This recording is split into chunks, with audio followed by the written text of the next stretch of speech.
Don't nobody care about your business. My plan comes first before anything else. My daughter's birthday party's our biggest priority.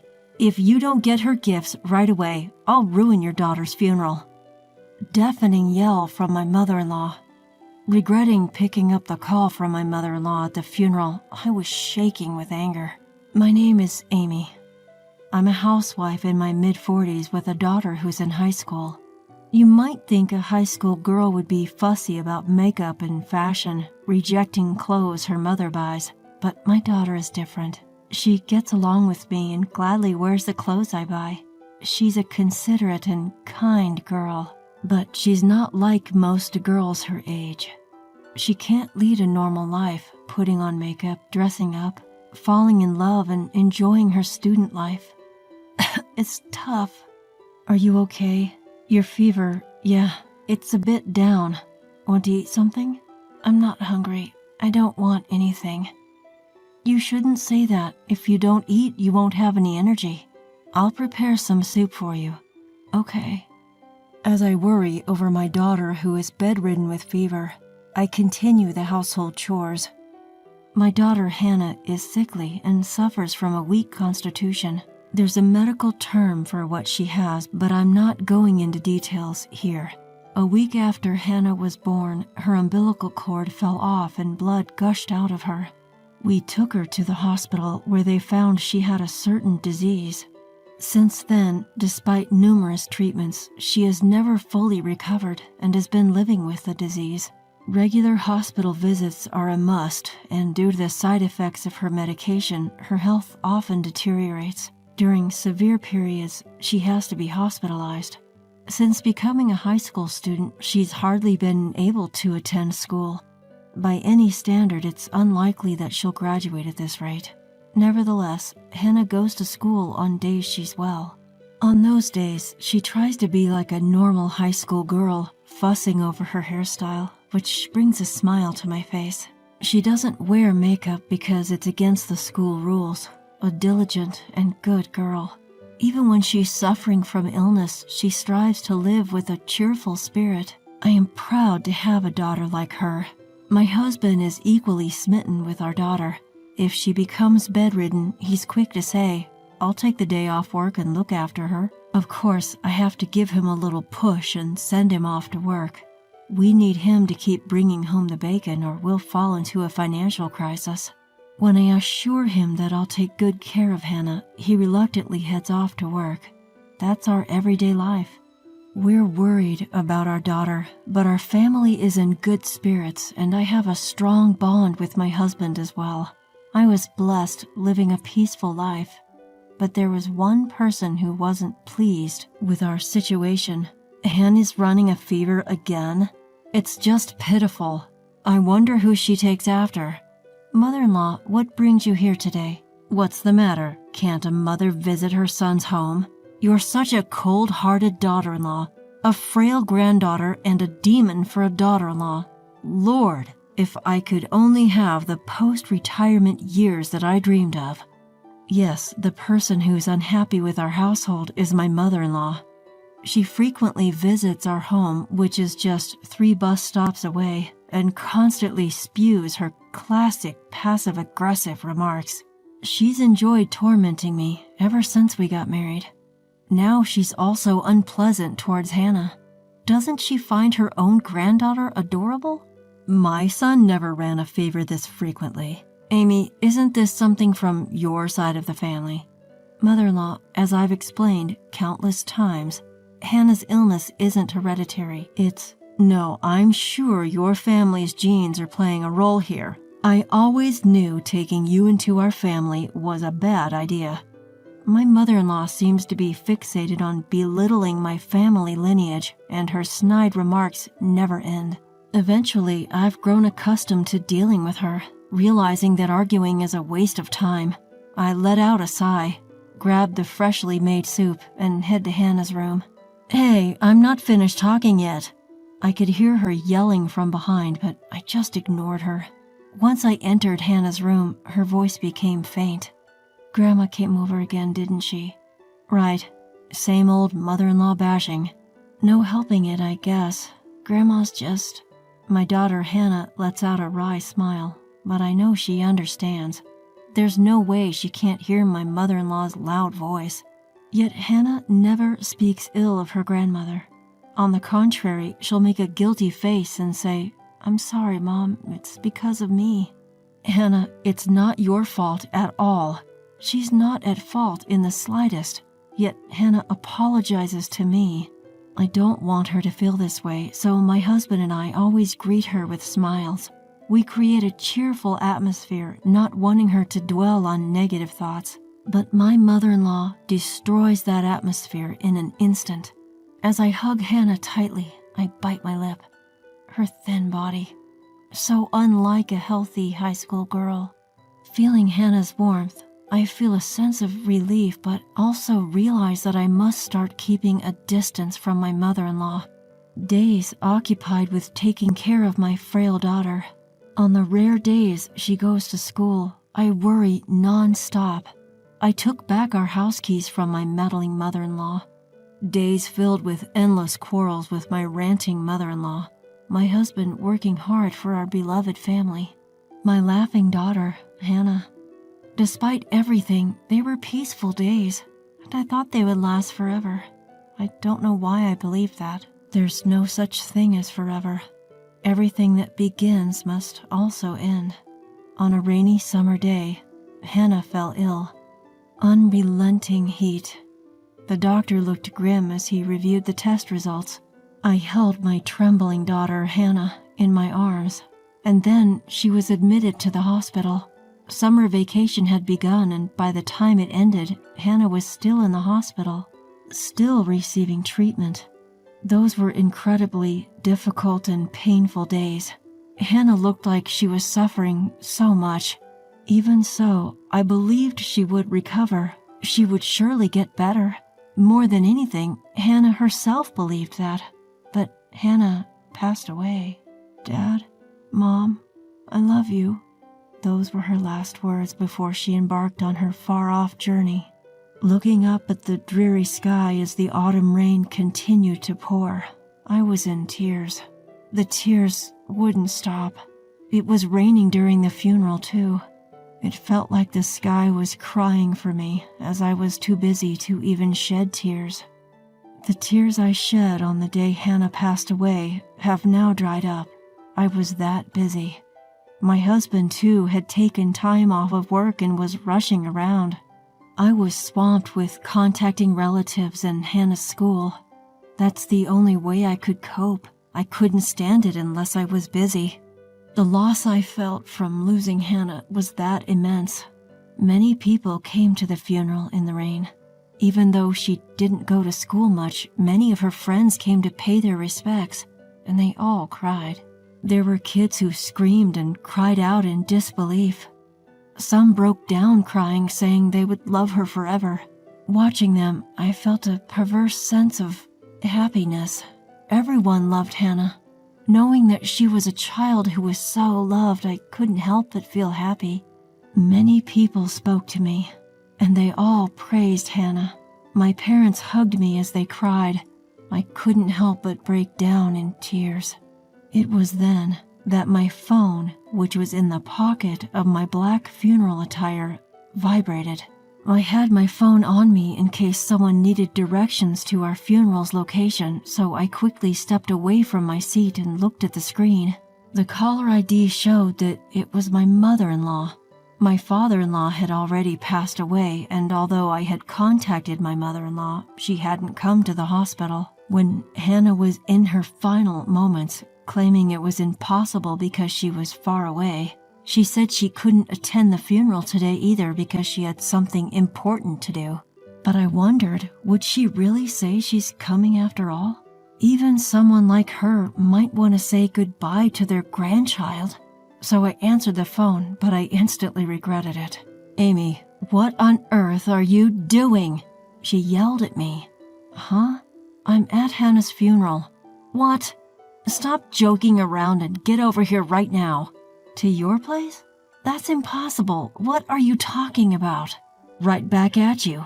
I told you I had something important to do today, didn't I? Hurry back and help me out." Huh? I don't have anything more important than my daughter's funeral. Don't nobody care about your business? My plan comes first before anything else. What on earth is she talking about? First of all, as a mother, my daughter's funeral is the most important thing now, and it's wrong of my mother-in-law to not even care about her grandchild's funeral.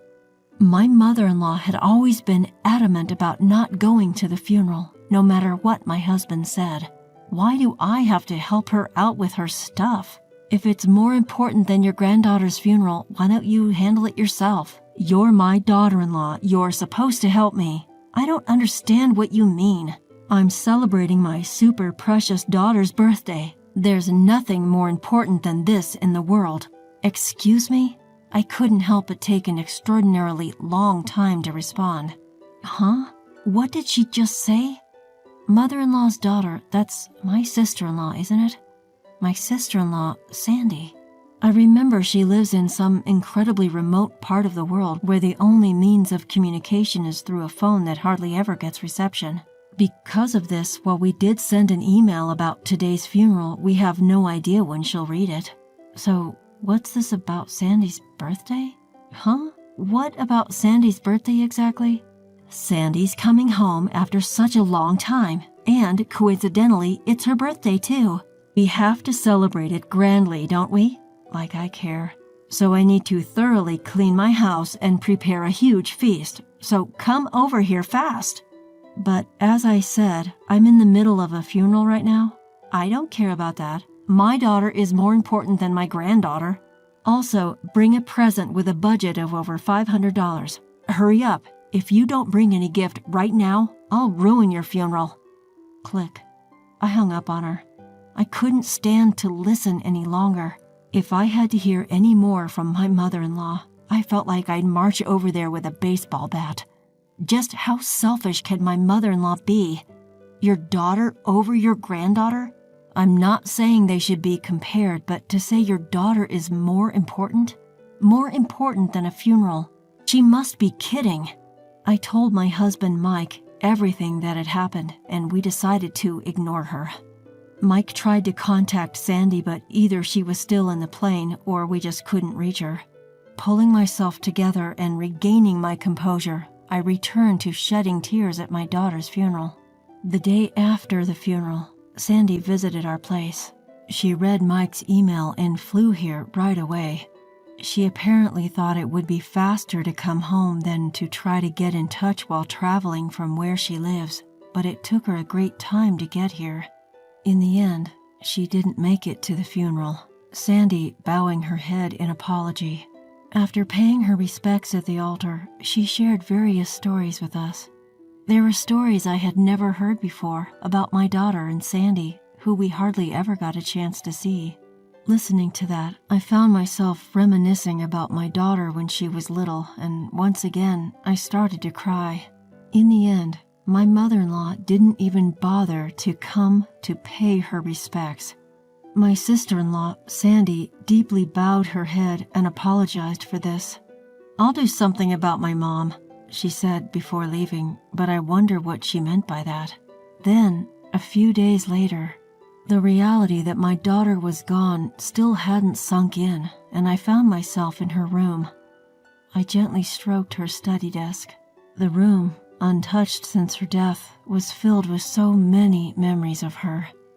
Just as I felt like I was about to cry again, the doorbell rang unexpectedly. Startled, I quickly wiped away my tears and was speechless as I looked at the monitor.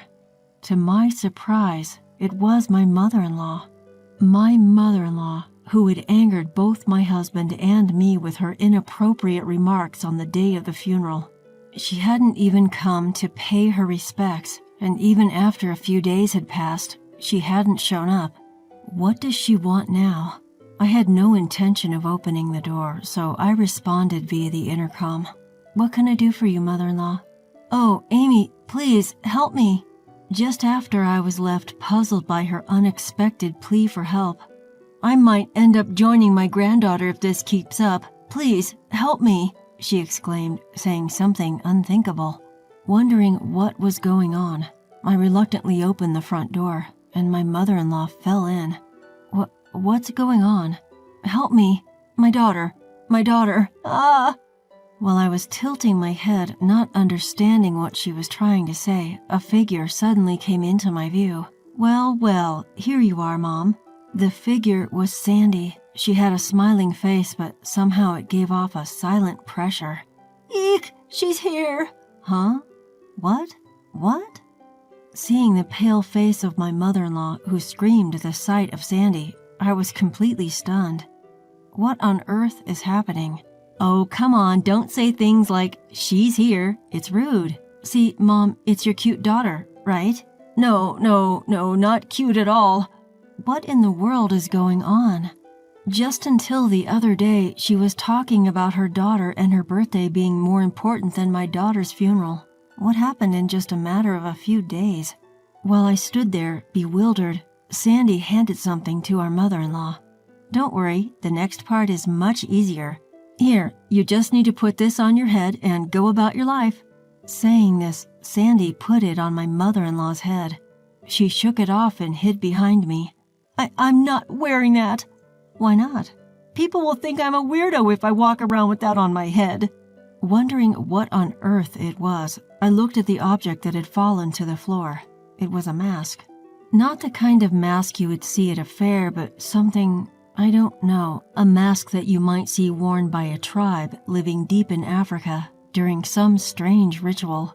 The kind of thing a shaman might like. And why does Sandy have something like this? Why put it on my mother-in-law's head? This mask is used for fortune-telling where I live, Sandy explained in response to my question. It has an interesting look. It's a great craft work that has been passed down since ancient times. I was stunned. Well, yeah, looks like it. So you're going to put this mask on top of my mother-in-law's head, not on her face?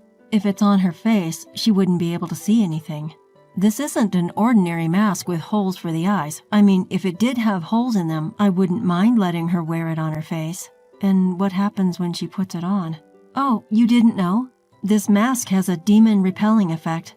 As if I would know about such an effect. A demon repellent? Exactly. You see, no matter how hard you think, she's clearly possessed by a demon, right? With that, Sandy pointed at my mother-in-law, her own daughter, saying such a thing. So this is what she meant by, I'll do something about my mom.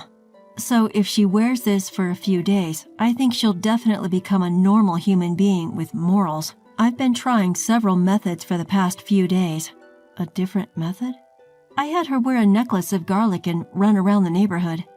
Isn't that for vampires, not demons? Or are vampires also demons? I'm not quite sure, but oh well. But what's with the running? Is that why my mother-in-law has been looking so worn out? That must have smelled terrible. Garlic isn't that bad unless you cut it open, you know. That's not really the point, but that's beside the point. The issue is that she wore that and spent a few days, that she was running. I really wish I could have seen that scene. Do you want to see the pictures? Oh yes, please. Sandy has pictures. What a pro. You guys, what are you so happy about?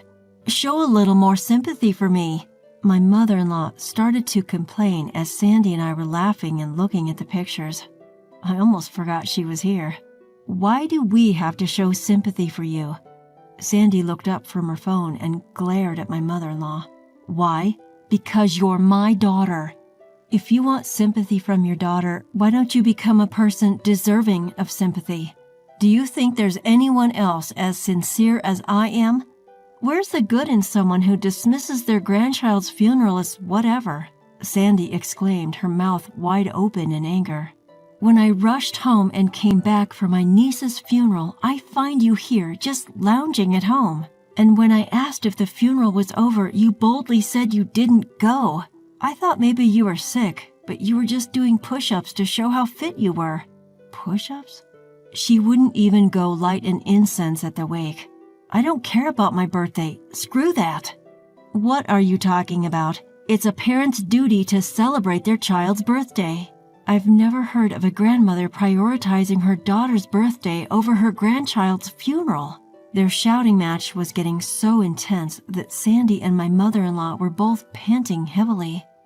That's why I'm saying we need to cleanse this rotten character of yours that's like you've been possessed by a demon and start over. Sandy cried out at the end, tears suddenly rolling down her cheeks. It's pitiful that Hannah had a grandmother like you. Her words stuck in my throat. Sandy loved my daughter too.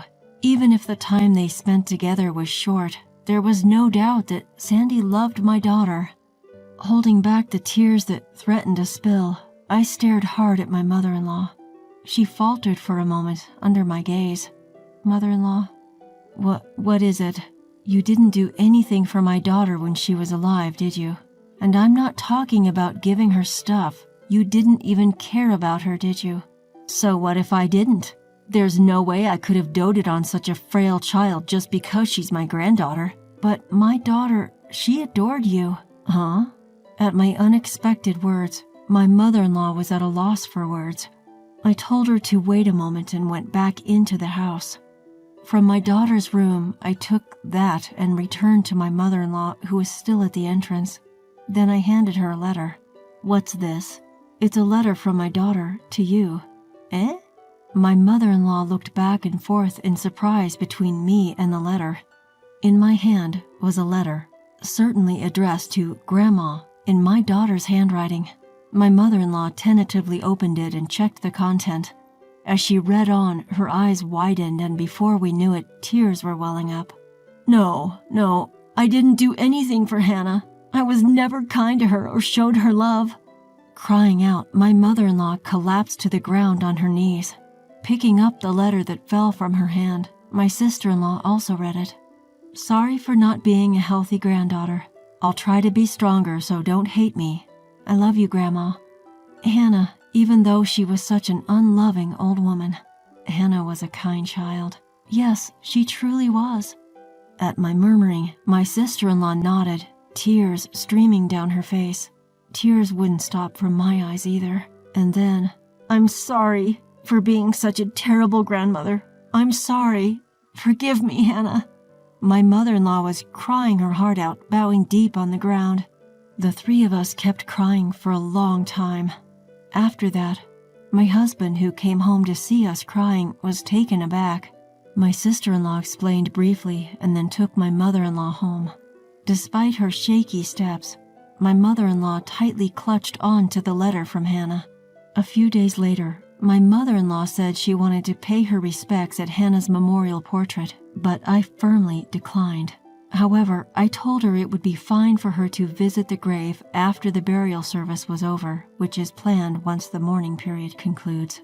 My mother-in-law said quietly over the phone, I'm sorry. No matter how much she reflects and regrets, I can't forgive her cold attitude towards Hannah while she was here, and certainly not what happened on the day of the funeral. I plan to continue being almost entirely estranged from her, and I guess my mother-in-law has sensed that. The pushy and sly old woman that my mother-in-law was is nowhere to be seen anymore. My sister-in-law went back overseas where she currently lives, and my husband keeps contact with my mother-in-law to a bare minimum. My mother-in-law, now leading a lonely life in her old age, has developed dementia. Luckily, we quickly found a retirement home and now she lives there. Of course, I don't visit her, and my husband only goes when it's necessary. According to my husband, who had to go to the facility recently, my mother-in-law keeps murmuring, I'm sorry, Hannah. Even hearing that, I feel nothing. No matter how many years have passed, I can't forgive her, and I don't even want to. But then I think, in my gaze is a picture of Hannah, smiling happily. If it was Hannah, that kind girl, she probably would have forgiven my mother-in-law. No, she probably never even held a grudge in the first place. She was such a kind child. Mom, I love you. I thought I heard her voice and gently wiped my eyes.